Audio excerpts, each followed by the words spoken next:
Coaches and trainers are asking me all the time how I structure workouts for all the different skill levels. So up here, I have a 10-year-old, a pro, and a high school group, and I'm gonna teach you guys my play, drill, play model, and it's a workout structure for all 3 levels. Let's get into it. I'm Danny Cooper, skills coach for top high school prospects, Division I players, and NBA athletes. Over the years, I've learned that great development isn't just about drills, it's about connection. The trust, communication, and relationships I build with my players are what allow us to grow their games at the highest level. On this channel, I'm sharing the same concepts, skills, and details I teach every single day. So if you're committed to getting better, you're in the right place. So first, let's have a 10-year-old. Obviously, 10-year-olds might not be as skilled. They might lack a lot of fundamentals, but we're gonna stay under the play, drill, play model, and I'm gonna teach you guys how to go through that. So first off, let's just pick a let's pick a skill for the sake of the video. So let's say they wanna work on finishing, or they need to work on finishing, okay? So we have finishing here, underline it. Now from there, we're gonna have 3 different branches, okay? I'm just gonna pick these. We'll have one versus a primary defender, okay? Second versus gap D.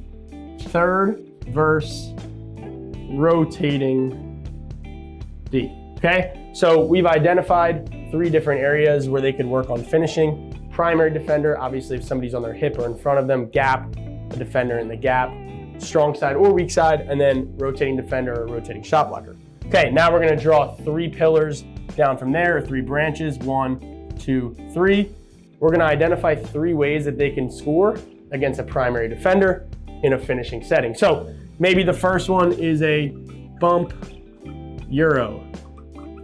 Maybe the second one is a veer finish. And then maybe the third one is a foot throw. So maybe a bump and then a foot throw. If you don't know this terminology, we could explain that at a later date. So now we've identified these 3 versus a primary defender. A gap, we could just do low, tuck, and high. And then rotating, we could do pro hop, excuse the tight space on here. We could do pro hop, let's call it swing step, and then maybe we got a euro step, okay?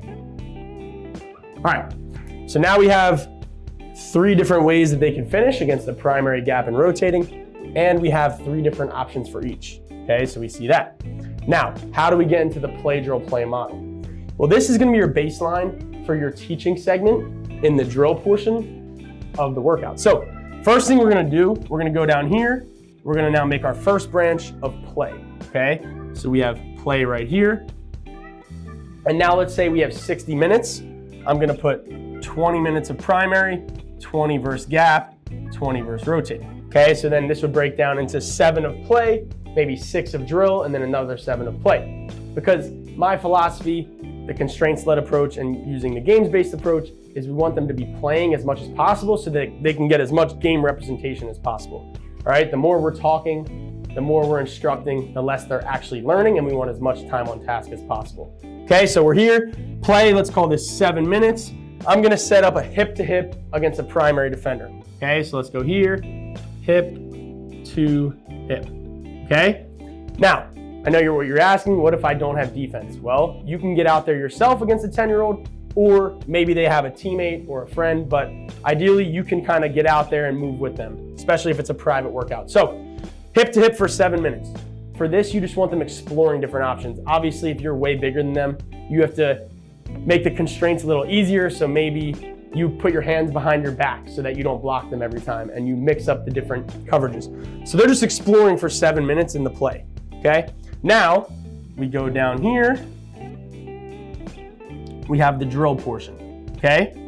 In this drill portion, we have bump euro, veer, and foot throw. We don't want to immediately tell them what their options are. We're gonna evaluate the 7 minutes of play that we had in the hip to hip, and we're gonna ask them questions. So we're gonna say, what was effective for you on the ones where you scored? What was ineffective for you when I blocked you or when you missed? What are some options that you could use in order to score against a primary defender? Now they're gonna give you some options. Maybe they've never heard of a foot throw because they're a 10-year-old player and they don't even think about different moves and options. So now you're gonna lightly suggest, well, how about trying this? Or what are some options I could do off 2 feet? What if I use my shoulder to bump. And you're gonna throw out some suggestions. Now they can start to say things to you on, I can do a bump Euro step.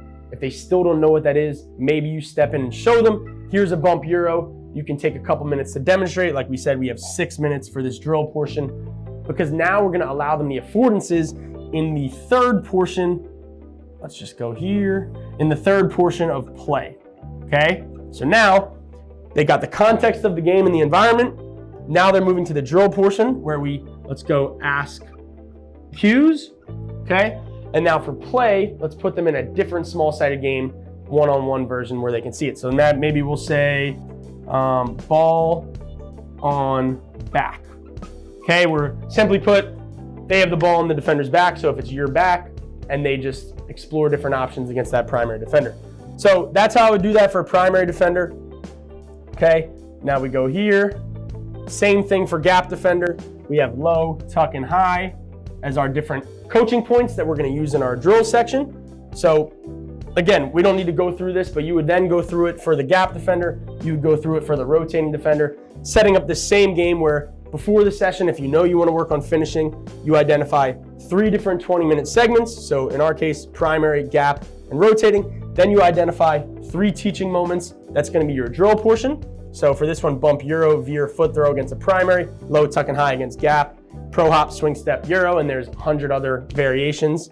And then under that, you're gonna go play, drill, play, where you put them in a play scenario so they can explore the environment, make mistakes, mess up, get the context of it. Then in the drill portion, you're gonna ask them questions, but you can always go back to your 3 staples here that you're gonna teach them, and then the last portion of play. This is how I would structure a 10-year-old finishing workout. And again, you could do it for any skill. You can do it for shooting off the dribble. You can do it for attacking closeouts. The list really goes on.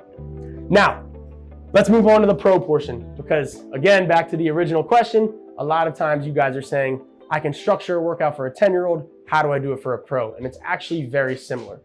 There's a couple main differences though. So the first one for a pro, we're gonna watch their film. Oh, I can't spell right now. Watch their film, okay? Obviously for a 10-year-old, most of the time they don't have film. So what this is gonna do is, it's going to provide proof to the athlete. I can't tell you guys how many times I have a college or pro player and I ask them what they wanna work on, and what they tell me they think they need to work on is completely the opposite of what they actually do need to work on. So a lot of times it's working on my handle or working on, creating separation for a step back 3. And then I go and watch their film and they're a 26% 3-point shooter on catch and shoots. So number one, what the film does for me as a coach is show my knowledge and value, and almost gives me truth, if that's the right way to say it, right? If they're saying I want to work on separation moves, but I'm like, bro, I looked at your synergy and you're 26% from 3, they don't have much room for argument, right? So film is going to allow us to get on the same page. The second step I'm going to do for a pro is create a SWOT analysis. This goes hand in hand with watching their film. SWOT, essentially, strengths, weaknesses, opportunities, and threats. So strengths is going to be what they're good at, obviously. So if I look at their synergy and they're a 41% 3-point shooter on catch and shoot, that's a strength. Weaknesses, if they're 32% on finishing around the rim below 5 feet, right? That's a weakness.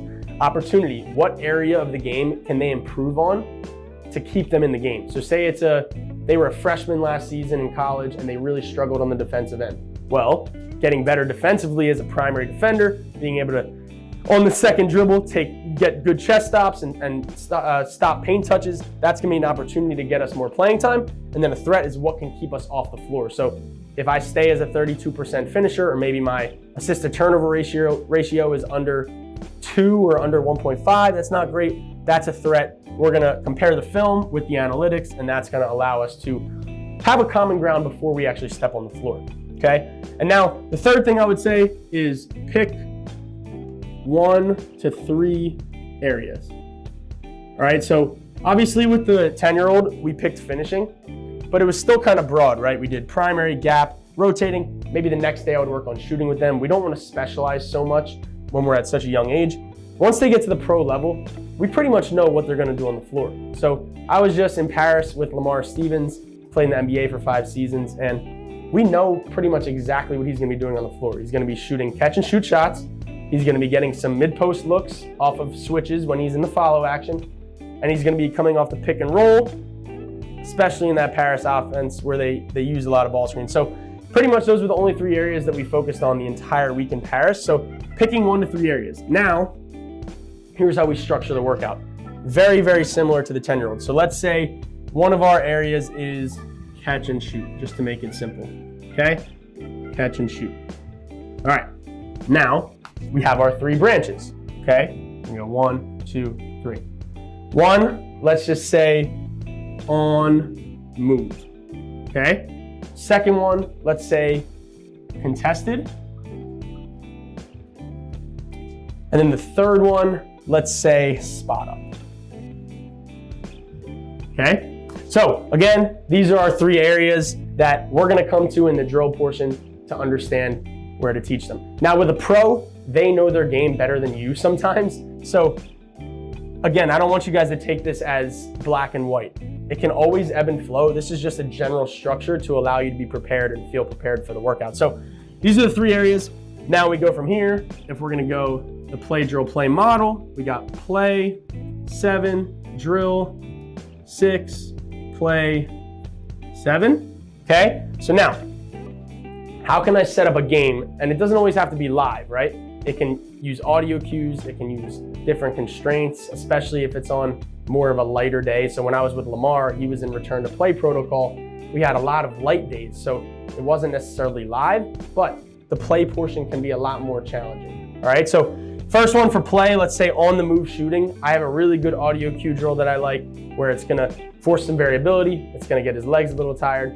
Essentially, it's gonna be, I say corner, wing, or slot, and then he has to shoot a 3 or shoot a 2 on that, right? So because we're doing catch and shoot, if I say corner 2, he has to sprint to the corner, catch and shoot 2. If I say slot 3, he's got to sprint to the 3, slot 3, catch and shoot. So that's gonna be kind of our play portion or our audio cue portion. All right, so let's just say audio cue. During this portion, I'm not really coaching him up that much. I'm watching him, I'm not really cueing much.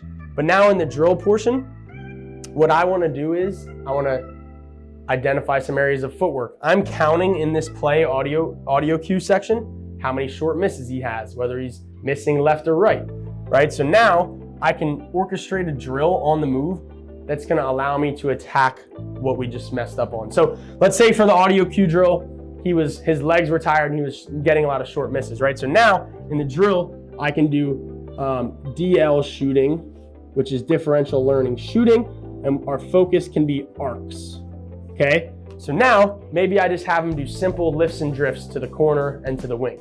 But I say you have to shoot with a different arc every single time. Subconsciously, he's now figuring out how to not miss short.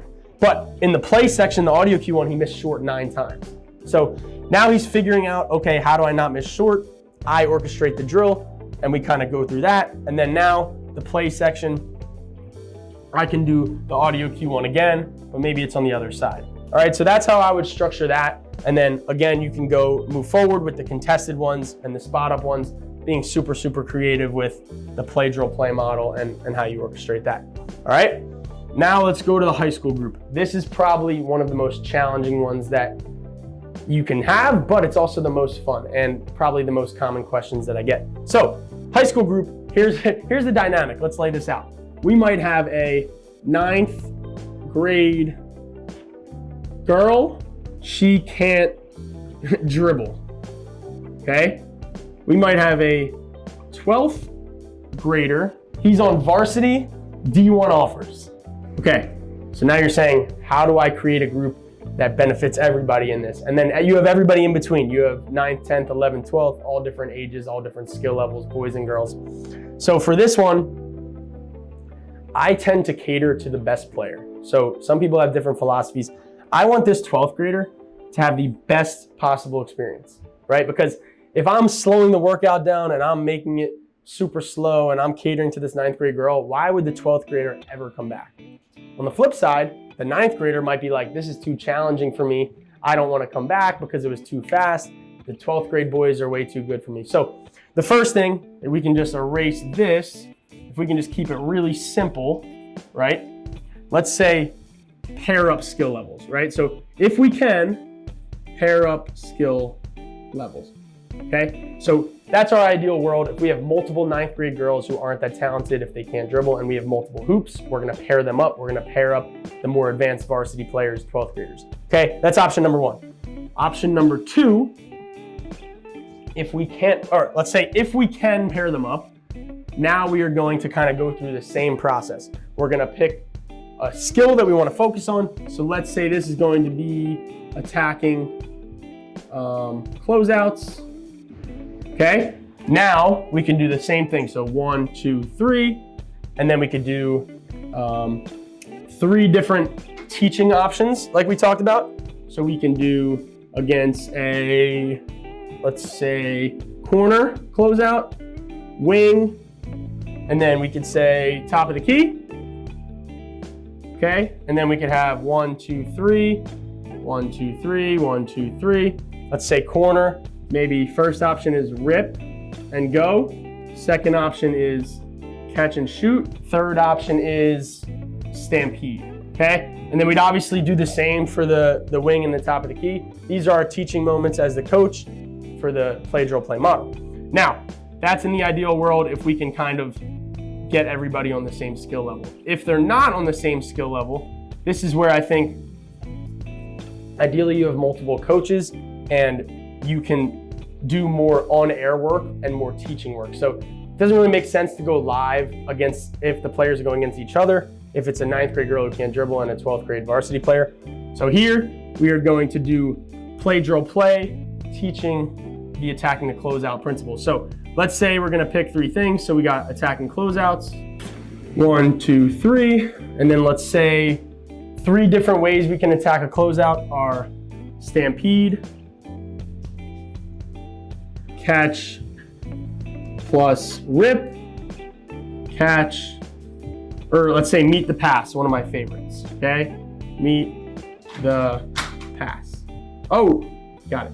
All right, a little slanted. So now we're gonna get right into our play, drill, play model. Say we have a 9th grade girl who can't dribble, a 10th grade boy on JV, a 12th grade varsity guy who has D1 offers. They're now gonna be going against the coaches. They're not gonna be going against each other. So let's say stampede, okay?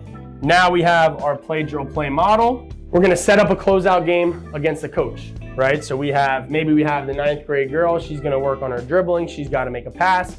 The varsity player is in the corner, coach is in the gap, and he's gonna close out, okay? We're literally just gonna play out of that for 7 minutes, all right? So we'll do just 1 pass away. We're gonna evaluate like we talked about. We're gonna let them learn in the environment. Now, the 9th grade girl is gonna be picking things up from the varsity player. He can maybe, if he wants to show some leadership, he can teach her some things that's gonna make him a better leader. So there's different ways to do that. And that's where I love this drill portion, where I'm now not gonna tell them what to do. I'm gonna challenge the best player in that group to help the worst player. So I'm gonna say, James, let's say James is the 12th grade best player. How can you help Caroline with her attacking the closeout in the corner? Now James is starting to think deeper. He's starting to think as a leader. And where before he might've been like, man, why am I working out with these girls or doing, these dumb drills? Now he's kind of thinking and he's seeing the bigger picture of helping people. And I heard a quote once that says, to teach is to learn twice. And I really believe that when I challenge my players in a workout to teach, they're gonna get a lot out of the workout and they're gonna learn a lot more. So I'm gonna challenge James to teach Caroline some things, and then I'll step in obviously and maybe show the stampede, have James show some options, and then we'll go from there. And then we have the same thing with catch and rip and meet the pass, and we'll do play, drill, play for each thing. And then at the end of the workout, they'll have learned the stampede, they'll have learned the catch and rip, they'll have learned to meet the pass. James has a good experience as the varsity player going against a bigger coach like me and my coaches. The freshman girl who can't dribble, she learned a ton, and he also learned a lot to teach us to learn twice. So that's kind of how I would structure everything for a 10-year-old, a pro, and a high school group. A lot of it is very similar. There's just certain intricacies that I think separate good coaches to great coaches.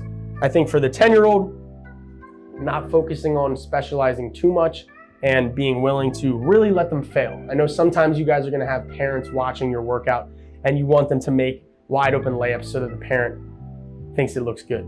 You need to know that the player is the most important thing. So we need the parent to understand that the player's struggling and going through experimentation and failing is actually the best thing for them. And that's where I think this play, drill, play model really, really works out for long-term learning and development. And this is a really simple way that you can structure a workout. I know a lot of times people structure workouts doing a million different skills with ball handling for 5 minutes as a warm-up, and some finishing, and some shooting, and some, off the dribble. And trust me, I do that sometimes too, but I think this is a really, really concise way to do it where, look, you can say to the parent and the player after that hour, they got better at finishing, right? They got better against a primary, they got better against a gap, they got better against a rotating. They learned 9 new skills, right? They had 48 minutes, if my math is correct, 42 minutes of play using those skills, and then they had 18 minutes of drill and some guided discovery. So I think that's really good. And the same thing for the pro. This is gonna be very big. Oh, I'm trying to make a star, where watching their film analytics, that's gonna get buy-in, proving your knowledge. And then very, very similar, but keeping it much more concise and directed to their actual style of play with their team, and that's gonna get buy-in from their coaches as well. And then for a high school group, can be very tricky if you have different skill levels. Ideally, you can pair them up with their different skill levels, but if not, don't be afraid to step in there as a coach or trainer and really show your body and play some defense. So hope that helps you guys. That's kind of the play, drill, play model. That's the basics of it, and a workout structure for 3 different skill levels. You guys can play around with this on your own. Literally just draw out a skill and draw 3 branches below, and you draw 3 branches below that, and you can break this down with anything. I'm gonna erase all of this because I wanna show you guys one more thing, just bonus on how you can get really nitty-gritty with it. A lot of times players will come into our workouts and I will say to them, what do you need to work on? They say shooting, right? Okay, let's write shooting.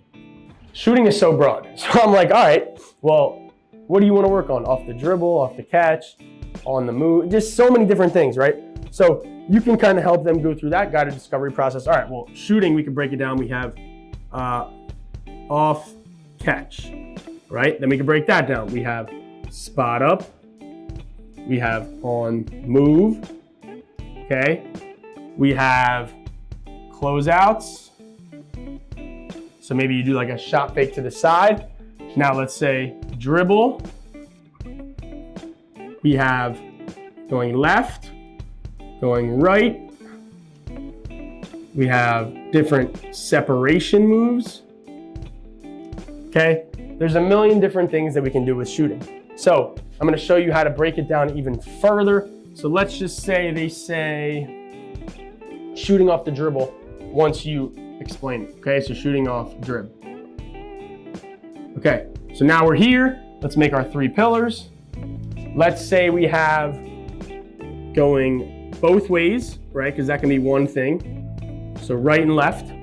Let's say we have pickups, and let's say we have drifts and fades, okay? Now we can break this down even further. So let's say going both ways. Well, going right, let's just say going right instead of both ways. Going right. Well, going right, I might have to pick the basketball up outside my frame. So I might have to drift to the right, right? So drift, and then let's say going right, how do I dribble the basketball, right? So how to dribble the ball going right in order to have the most efficient pickup. So me as a righty, I like to dribble the basketball in the middle of it so that when I pick it up, I get it right on the seams, right? And then you could even break these down even further into 3 more, 3 more, 3 more. And it can go on and on and on, and that's for every single skill. So I challenge you guys to take everything that you know, kind of put it on a whiteboard, and then break it down into these pillars and really dive deep into it. But I hope this helped you guys. I'm gonna be giving you a lot more information like this on the YouTube channel. And as always, if you want more, you can check out our school community. It has tons and tons of videos of how to be a scalable trainer, build a business to 20K plus a month, tons of our shooting drills, small-sided games, detailed skill breakdowns, exclusive workouts with Mac McClung, Lamar Stevens, all of my high-level MBA and college guys. So If you want more like that, check out our school community. But as always, make sure you like, comment, subscribe. We're gonna be really taking our YouTube videos a lot more serious and trying to get out the best content for you guys possible. So really appreciate the support. Peace.